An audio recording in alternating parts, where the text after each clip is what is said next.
Hello friends, कैसे हैं आप लोग। आज हम आपको लेकर के आ गए हैं नेहरू प्लेनेटेरियम में। यहाँ पे आज हम देखेंगे कि हमारी पृथ्वी ने किस तरीके से ग्रो किया। और ये जो जगह है बच्चों के लिए बहुत ही अच्छी है, काफ़ी नॉलेजेबल यहाँ पे चीज़ें देखने को मिलती हैं। और ये साइंस की यहाँ पे चीज़ें हैं जो बच्चे यहाँ से काफ़ी कुछ नॉलेज ले सकते हैं। हम आपको आगे म्यूज़ियम भी दिखाएंगे। तो अभी कुछ खगोल वैज्ञानिकों के अनुमान से विश्व में ऐसी अरबों जगह होंगी जहां जीवन संभव हो सकता है, पर अभी तक तो हमें विश्व में अन्य कोई जगह ऐसा कोई सबूत नहीं मिला है।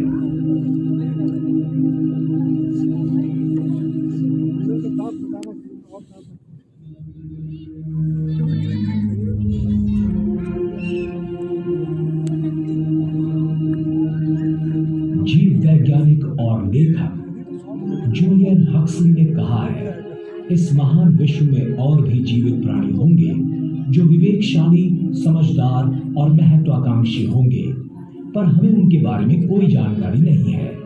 हम बस इतना ही जानते हैं कि मानव का मन और व्यक्तित्व अद्वितीय है और वो इस विश्व को प्राप्त हुई सबसे उच्चतम चीजें हैं।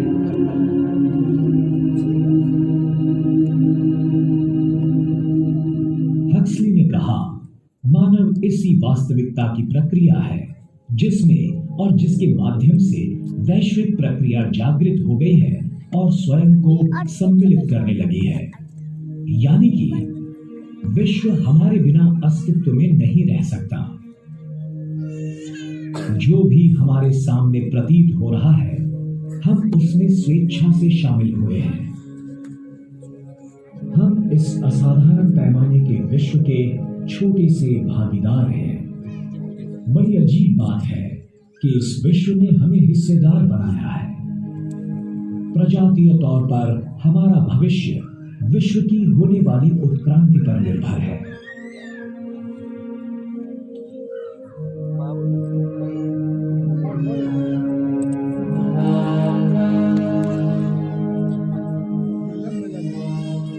आने वाली सदियों में पृथ्वी का ऋतुमान काफी मात्रा में बदलने की संभावना है।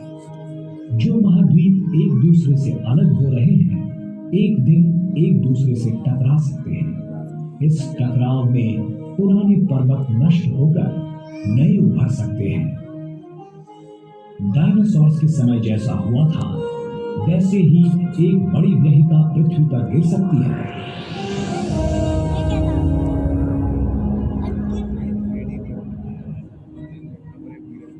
कुछ नजदीकी तारों का नाश होगा तो कुछ नए तारे जन्म ले सकते हैं।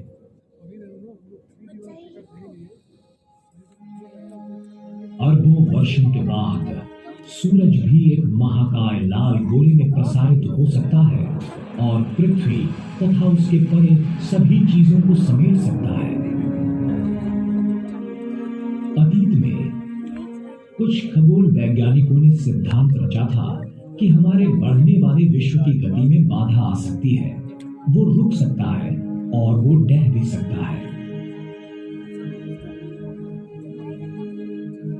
पर इस सिद्धांत पर भी सवाल उठाए जा सकते हैं और इसका कारण है खगोल वैज्ञानिकों की हाल ही में लगाई डार्क ऊर्जा या डार्क मैटर की खोज।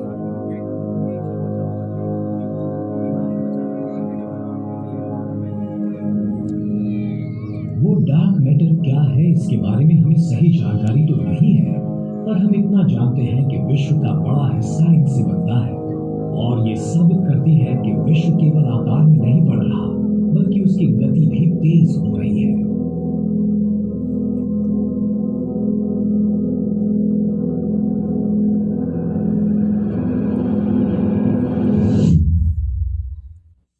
जैसे ही एक महान रहस्य सुलझता है, दूसरा सामने आ जाता है। विज्ञान की यही तो सुंदरता है।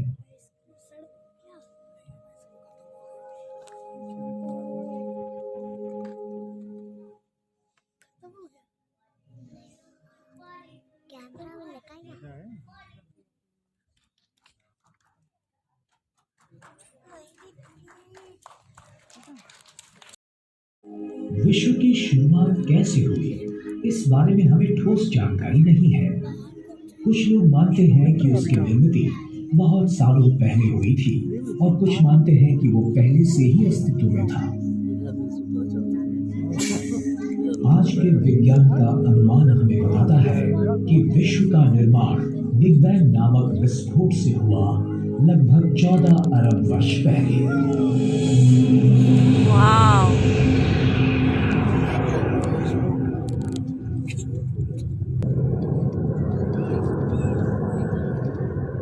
इस सिद्धांत के अनुसार विश्व का पूरा द्रव्य एक छोटी सी गोली के आकार की किसी वस्तु में केंद्रित हुआ होगा।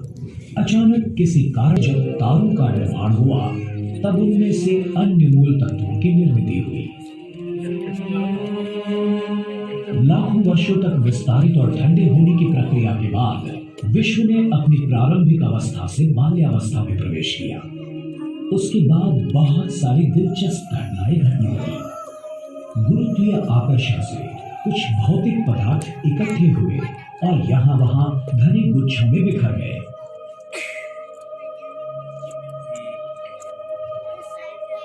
ये वायु और धूल से भरे गुच्छे अंत में ढह गए और आकाशीय बादलों में से आकाशगंगाओं के पहले तारों का जन्म हुआ। शुरुआत में निर्माण हुए बहुतांश तारे अति विशाल थे, पर कुछ लाख वर्षों तक ही वो टिक पाए। फिर उनका विस्फोट हुआ, प्रलयंकर धमाकों में, जिन्हें सुपरनोवा के नाम से जाना जाता है।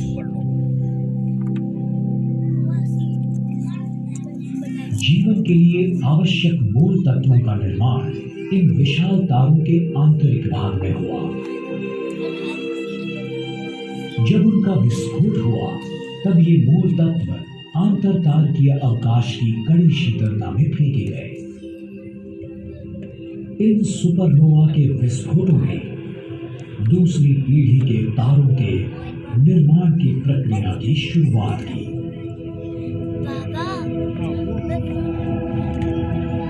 जब तक विश्व की आयु कुछ अरब वर्षों की हुई तब तक विश्व बहुत जटिल बन चुका था।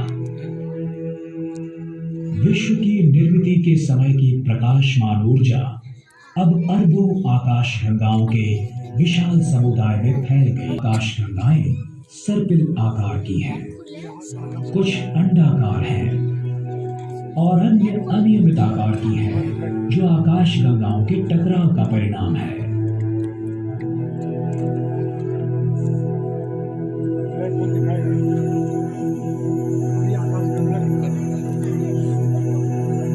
तारों की कई पीढ़ियों ने एक के बाद एक जन्म लिया। जीवन के लिए आवश्यक कार्बन, ऑक्सीजन और सैकड़ों वर्षों पहले हमारा ये मानना था कि पृथ्वी ही विश्व का केंद्र है। बाद में विज्ञान ने यह साबित किया कि हमारा ग्रह और अन्य ग्रह दरअसल सूरज की परिक्रमा करते हैं। आज हम जान चुके हैं कि सूरज खुद एक तारा है, उन 4000 लाख तारों में से जिनसे आकाशगंगा बनती है। पर हमारी आकाशगंगा जो अनगिनत तारों से बनी है, वो भी छोटी लगती है जब हमें ये महसूस होता है कि वो भी विश्व के अनगिनत आकाशगंगाओं में से केवल एक ही है। हमारी इस आकाशगंगा का निर्माण अरबों वर्षों पहले एक बड़े धमाके के बाद हुआ।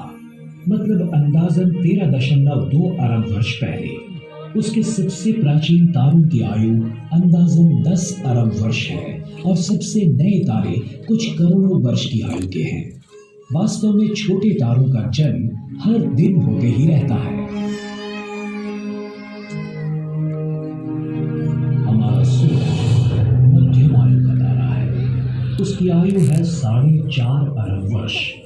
वायु और धूल से भरे एक बादल से उसका जन्म हुआ, जिसे हम सोलार नेबुला के नाम से जानते हैं। एक विस्फोटक तारे की मृत्यु हुई और उसमें से सूरज का जन्म हुआ। एक विनाश होते तारे के विस्फोट से निकली कंपन लहरों से सौर मंडल की निर्मिती की शुरुआत हुई। उस बादल से निकली वायु और धूल की अधिकांश मात्रा से सूरज की निर्मिती हुई और थोड़ी सी धूल और वायु इकट्ठी होकर सूरज के चारों ओर से छल्लों का तथा मलबे का निर्माण हुआ। इन छल्लों का बहुतांश द्रव्य इकट्ठा होकर उनमें से बुध, शुक्र, पृथ्वी, मंगल, गुरु, शनि, यूरेनस, नेपच्यून जैसे ग्रहों का निर्माण हुआ। द्रव्य के कुछ बचे कणों से प्लूटो जैसे छोटे ग्रह, ग्रहिका और धूमकेतु बने। 8 ग्रहों में से तीसरा ग्रह पृथ्वी एक ऐसे क्षेत्र में स्थित है जहां जीवन विकसित हो सकता है। शुक्र की तरह वो सूरज से इतना भी नजदीक नहीं है जहां पानी उबलता रहता है, और वो इतना दूर भी नहीं है जहां पानी का बर्फ बन जाए, जैसे कि मंगल। पानी जल रूप में जीवन विकास के लिए और उत्क्रांति के लिए आवश्यक है। शुरुआत में पृथ्वी काफी तप्त थी। वहां वातावरण का अभाव था। यथावकाश बाहरी सतह ठंडी होकर सख्त पपड़ी जैसी हो गई, जिसका अंतर्भाग पिघली हुई शिला से बना था। कई जगहों पर पपड़ी फाड़कर अंदरूनी द्रव्य बाहर आया और ज्वालामुखी बन गए। इनमें से तप्त लाल रंग का लावा और वायु बरसने लगे। इन वायुओं ने पृथ्वी का पहला वातावरण बनाया। एक सिद्धांत के अनुसार शुरुआत के इस वातावरण में स्थित बादलों से हजारों सालों तक अविरत बरसात हुई और महासागर बन गए। दूसरा सिद्धांत ये बताता है कि पृथ्वी पर स्थित पानी के समूह विशाल धूमकेतुओं के आघात से बने गड्ढों में बर्फ के टुकड़े पिघलने से बने। हमारे ग्रह का जन्म आसमान से देखते तो नजारा कुछ इस तरह का होगा। तकरीबन 4.5 अरब वर्षों पहले सूर्यमंडल के घनीभूत होने की प्रक्रिया शुरू हुई। 2000 करोड़ वर्षों के बाद पृथ्वी का निर्माण हुआ। 3000 लाख वर्षों बाद पृथ्वी पर वातावरण और महासागर बन गए। फिर 5000 लाख वर्ष बीत गए और नीले हरे रंग के शैवाल के रूप में जीवन के आदिम रूप प्रकट हुए। 5000 लाख वर्ष और बीत गए और जीवाणु तथा वनस्पति अस्तित्व में आए। उसके बाद करोड़ों वर्षों की कालावधि के दरमियान अधिक से अधिक जटिल जीवों का निर्माण होता रहा, पहले समुद्र में और बाद में जमीन पर।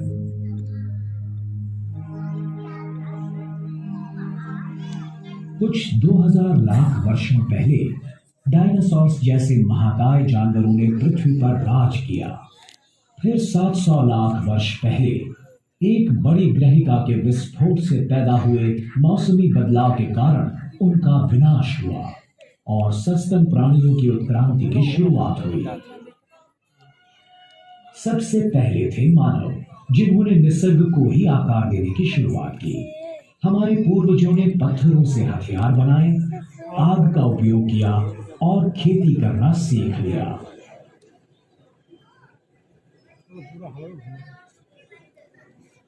पथिकों और भटकइये लोगों से हम आदिवासी बन गए।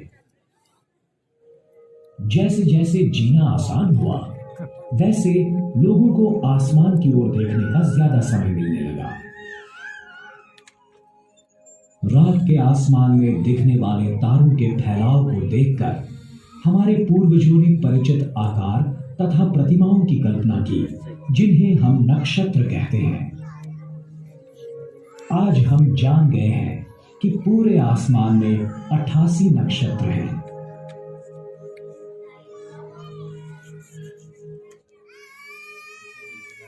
इनमें से 12 राशि चक्रीय नक्षत्र हैं। एक साथ देखें तो उनका आकार आसमान में एक पट्टी की तरह दिखता है। सूरज, चांद और ग्रह इस राशि चक्र के पट्टे से गुजरते हैं, ऐसा आभास होता है।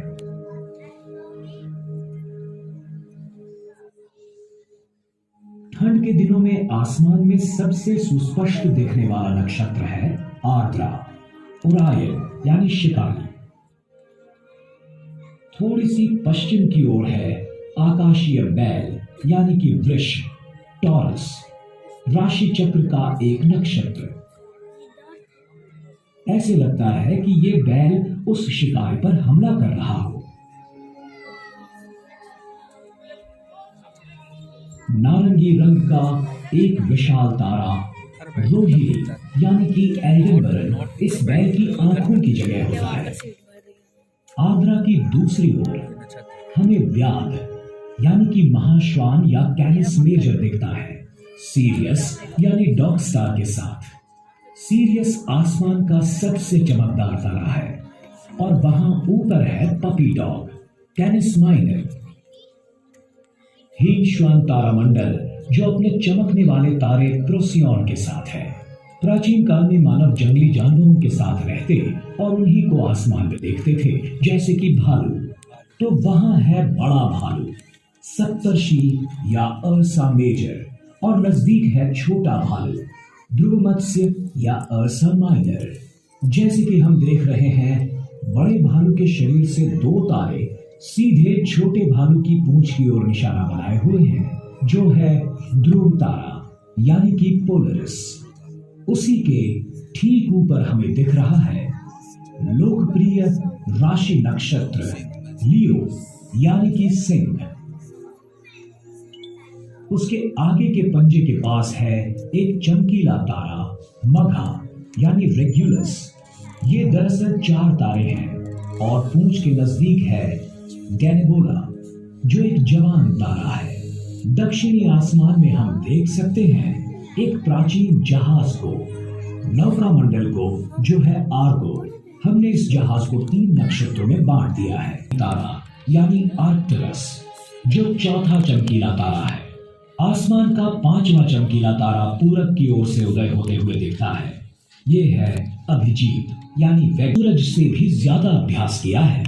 अन्य 2 चमकीले तारे डेनेब ऑफ सिग्नस और एल्टेयर ऑफ एक्विला के साथ वेगा एक लोकप्रिय त्रिकोण का आकार धारण करता है, जिसे समर ट्रायंगल कहते हैं, जिसका हर मई में उदय होता है, जो ग्रीष्म ऋतु के आगमन की सूचना देता है।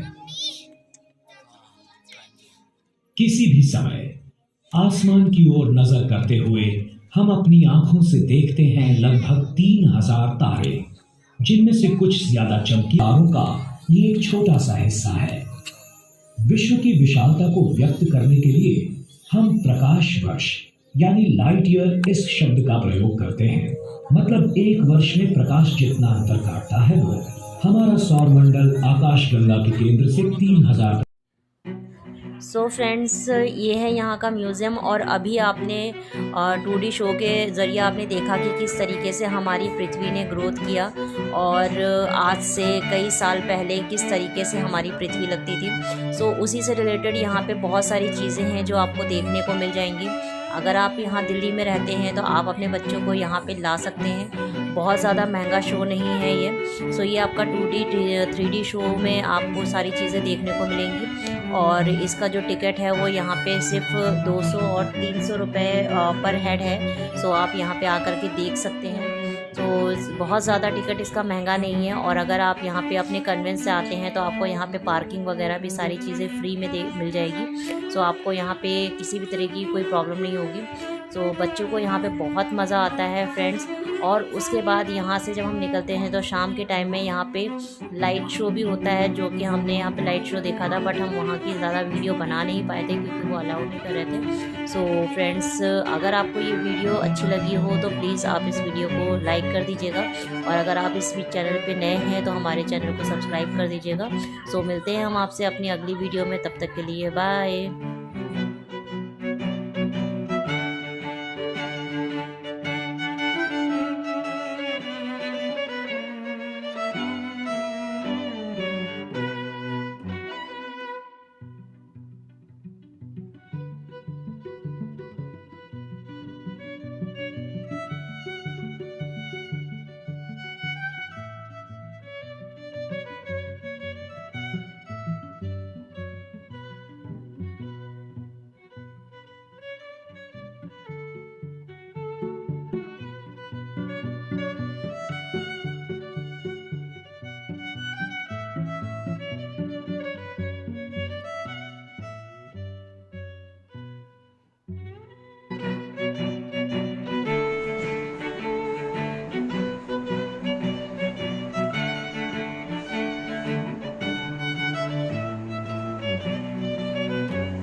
कलकत्ता भेज दिया गया।